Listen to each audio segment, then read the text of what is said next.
Hello and welcome. I'm stood here just south of the Arctic Circle in northern Sweden at one of the oldest houses in this entire area. I was called in yesterday to have a look at this because it's moving, it's got some rotten logs. It's the next day. I've come to do some further investigation and open it up a bit to see just what the problem is and how bad it is.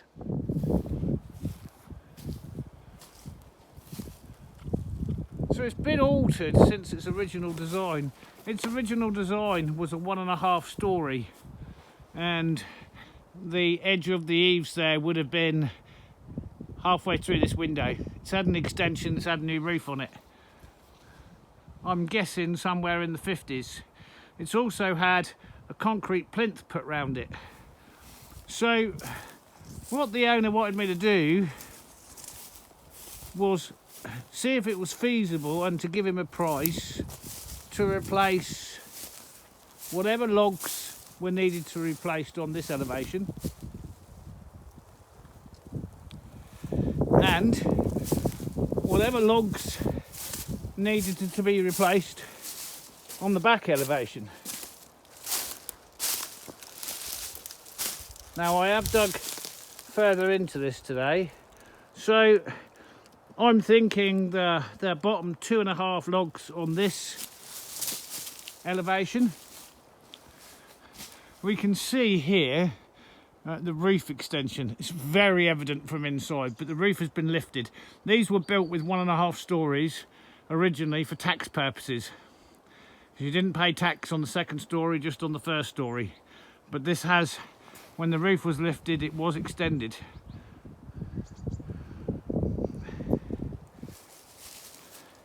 There's a lot of rot. My initial thoughts were this was built straight on sand, because we're just on a huge sandbank here. And this concrete plinth was put in, probably poured in situ, I don't know, 60 or 70 years ago. And it's another one of these cabins where the haunches, it was built without haunches and had these corner cover plates. This back wall is split. This cover plate running up there covers up the join. The back wall is severely bellied.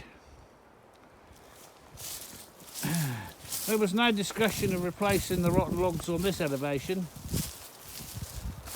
And then when we go round to the front, the concrete plinth is missing, and it stood on this big granite stone there, or quartz, and some kind of slate or something there. The porch was quite clearly added in the 50s, probably at the same time they bought the concrete plinth. Right, now we go inside.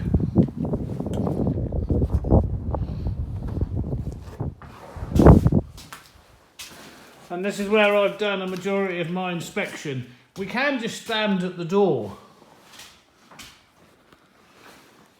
and we can see the angle coming down on this wall. It also runs down this wall, so it all runs to this corner. It also all runs to that corner that way. The whole building is slanted. That black mark on the wall, believe it or not, is from one of the first telephones in this area.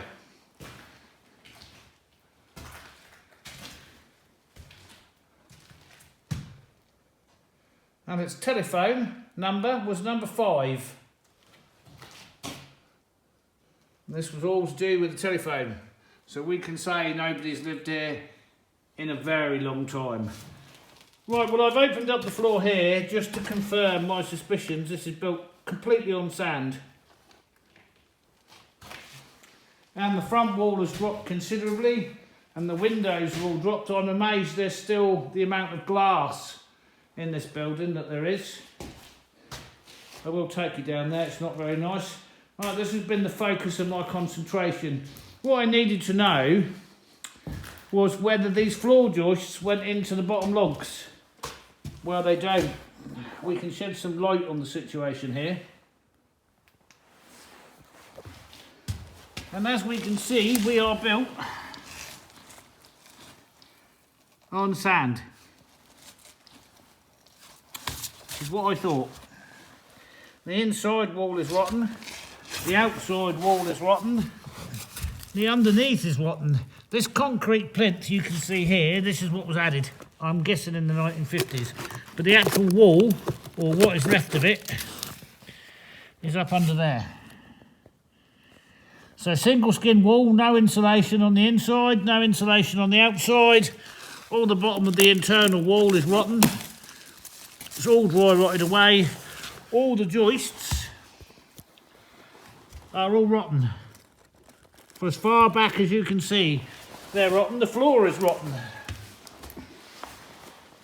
Badly. And as we can see here, we're on 100% sand, fine sand. That's what all this ground is. So,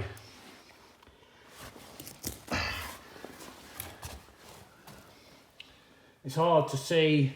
I don't suppose for 1 minute the camera is going to do the angle of this building any justice.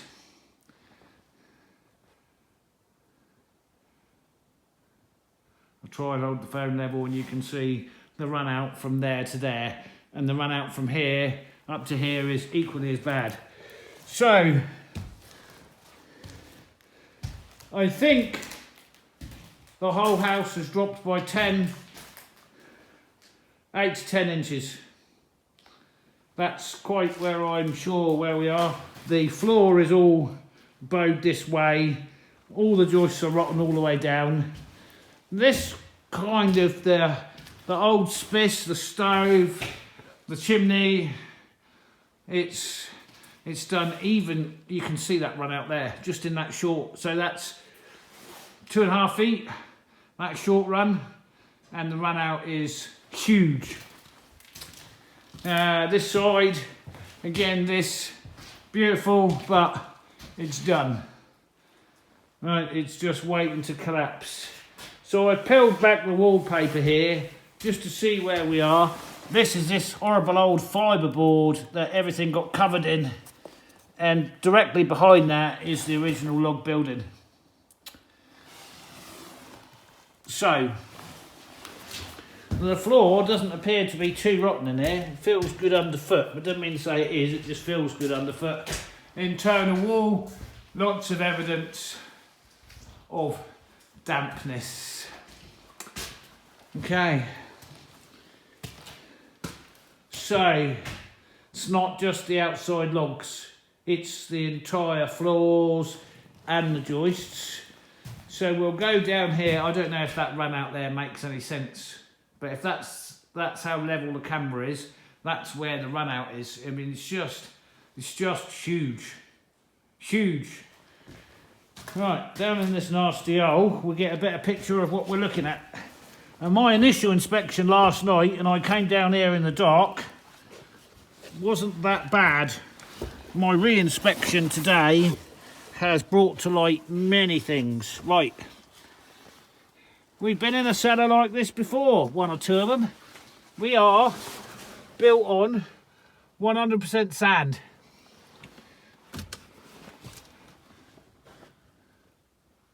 So that's the hole in the floor that I've opened up there. So the joists are rotten for that whole 10 feet going that way. We can see the joist makeup here, which is what I wondered if they did.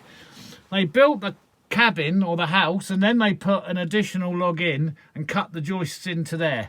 So that was the best possible scenario. That allows us to lift the outside of the building and leave the floors where they are. However, this is just wetness. However, we can see it was just built on sand. This would have been dug out afterwards as a kind of potato cellar, is what this is. So that's what we're built on. There you go. And the joists were rested on the sand and not lifted up at all. Joists. So that's the entire structure's got to come out. And it smells pretty rank down here. Not very good at all.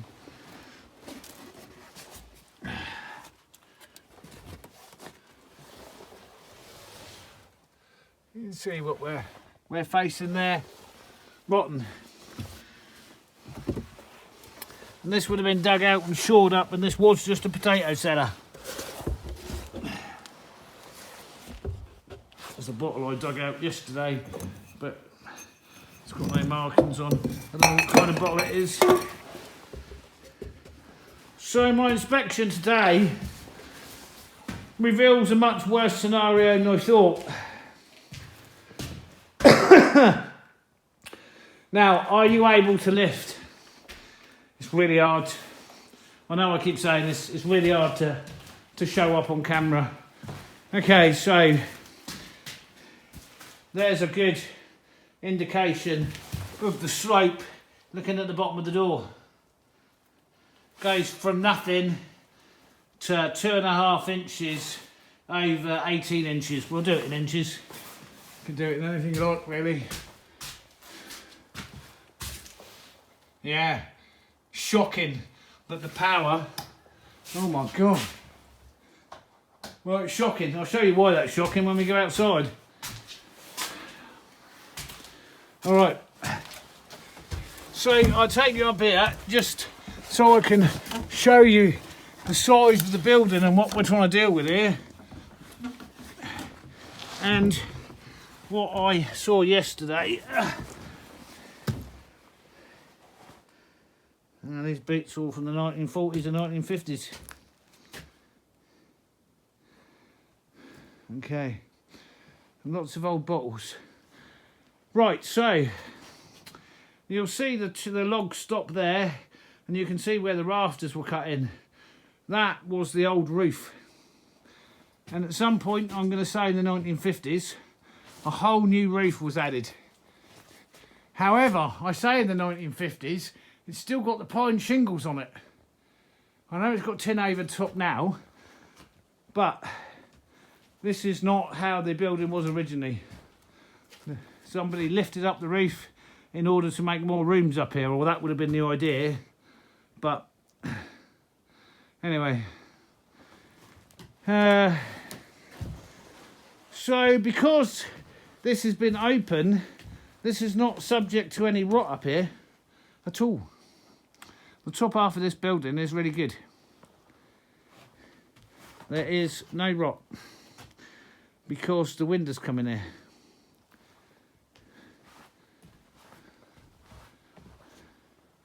Those logs sitting up, we've just dealt with all this kind of business.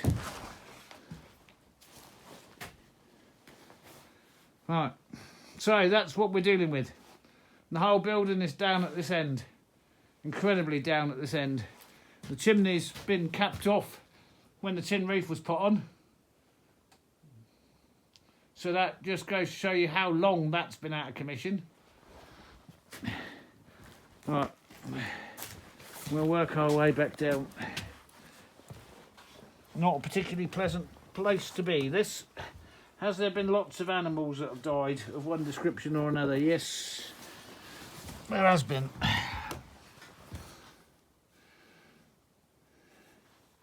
How many Arctic winters have they sat there like that? Quite incredible, really. Anyway, that was somebody's shoe store.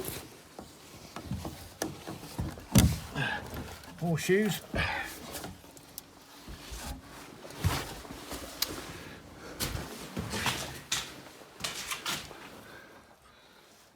Again, that demonstrates the run out.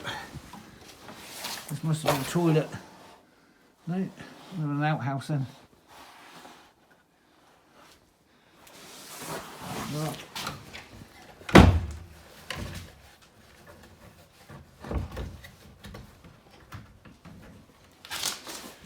So, the point about all this is, given what I've discovered,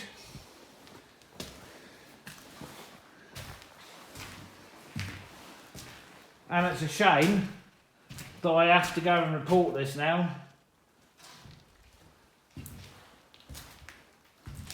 It's past the point of saving. That's where I am.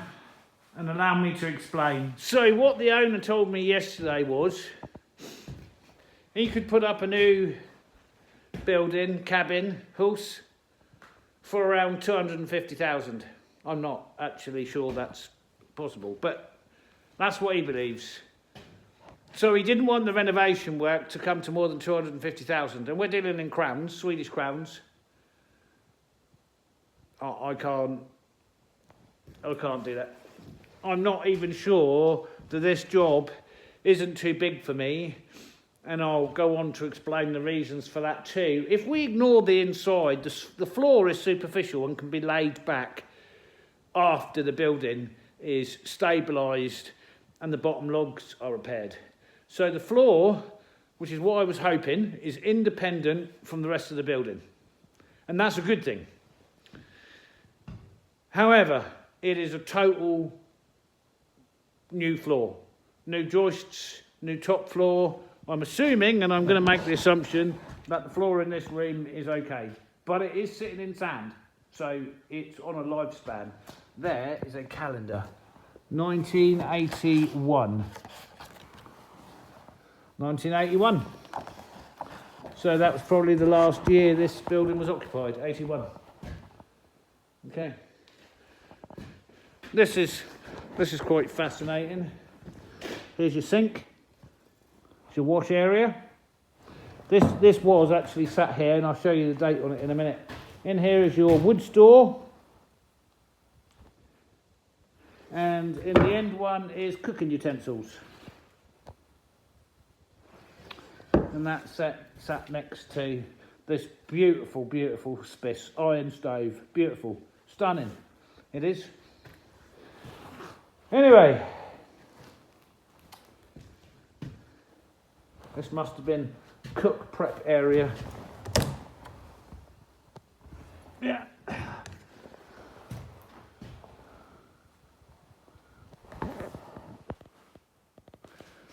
So now we've got a gist of how bad it is on the inside. Let me try and explain the structural procedure and what we're going to do with on the outside. So essentially what we have to do, I don't know if the lean on that building is evident, but it's a bad one. So this corner post that is broken off, that is stuck on this bit of concrete here, this is actually supporting the building.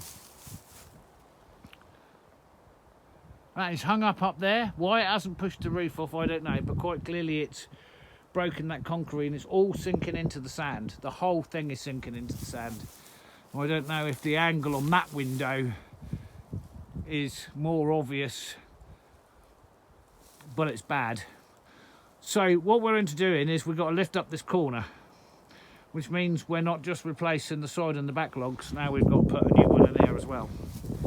And the trouble with lifting up this corner, as I've explained before, is there's no arches on the building. So it's literally held together with large nails. And then we've got to lift this entire side. So that hanging there, because the building has moved, has ripped out of the wall. So I would be very tempted to have that electricity disconnected. I would. So we can see down here where I've been investigating to see what it's sat on, right? And we're sat on sand. There's nothing there. There's just nothing holding this up. And this plinth was put on the outside. Definitely, I think it was put there to try and save the building, but it's actually been the death of it, because the whole building's sat in sand and it's just sinking. So no longer can we say replacing 2 logs, because it's not, because there's a third one under here, right, that's disappeared, that's rotted out completely. It's just, it is there, but it isn't there. Let me see if I can just show you what I mean. Right, I've just broken that off. So this is the third log that's in the ground. So we're not just 1, 2 logs. There's a third log that's in the ground. It's not sat on anything. So a large part of this is the weight and the lift of the building. I don't think the building can withstand that kind of lift without huge wind posts going up and being bolted to it. And you can see the new roof section on the top of here, done a long time ago. Do you know what I didn't do? While it's on my mind, I didn't show you the date on the back of that cook cupboard area, because it gives you an idea of a starting idea of where we are. There we go. 18th of July 1925. And I'm assuming that has been in there, I don't know, with the paint though. I don't know. Anyway, that's the date on that, 1925.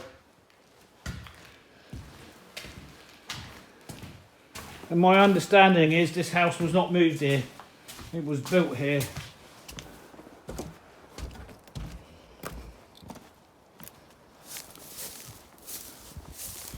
So we're backward leaning, we're sideward leaning, and it's weight. There would have to be so much work put into this building before any lift was attempted, and you couldn't. My original idea was to lift an elevation at a time and replace the logs. She's going to roll. I know it's going to roll.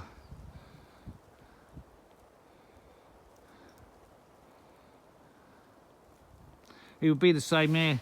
You know, I was looking at replacing 2 logs. It's 3 logs because there's another log underneath the rotten plinth. And they're not complete logs, they're split there. So it's like, I think this is 6.3 metres and that's 5 metres. Now how many feet that is. And you can see the sideward lean there.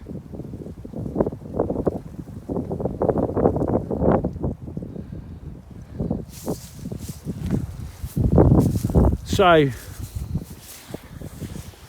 was really excited about this job. It's not only a job I wanted to do, it's a worthy job to save and rescue the building.